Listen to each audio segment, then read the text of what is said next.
পারেননি। প্রতিপক্ষের বাধা স্ট্রাইক পজিশন অবশ্য খেলোয়াড় থাকার কারণে আমাদের টপ থেকে বলছে যে গোলরক্ষক দিয়ে নিয়ন্ত্রণে। আমরা ধন্যবাদ জানাই আমাদের আত্রাই থানা থেকে আগত পুলিশ কর্মকর্তাগণ। আত্রাই থানা থেকে একটা রিজার্ভ গাড়ি ভরে পুলিশ সদস্য এসেছেন। আবারও চালিয়েছেন তবে রিফ্লেকশন হয়ে গেল।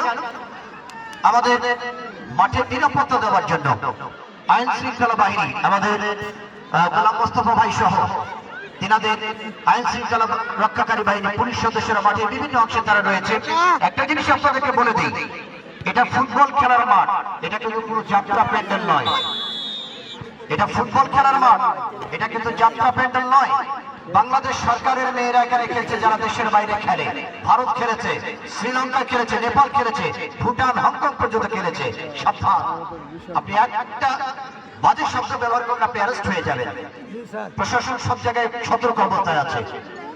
এটা খেলার মাঠ, বাংলাদেশের গৌরব তারা যারা ভারতকে তৎপর করে, ভারতকে তস্তস করে সাব চ্যাম্পিয়ন হয়েছে এই খেলোয়াড়রা। আজকে সেরকম তরুণীরা কিন্তু এই ময়দানে আছে। সতর্ক থাকতে হবে দর্শককে। উৎসব করে কিন্তু নিয়ন্ত্রণের মধ্যে থাকতে হবে। মাঠ থেকে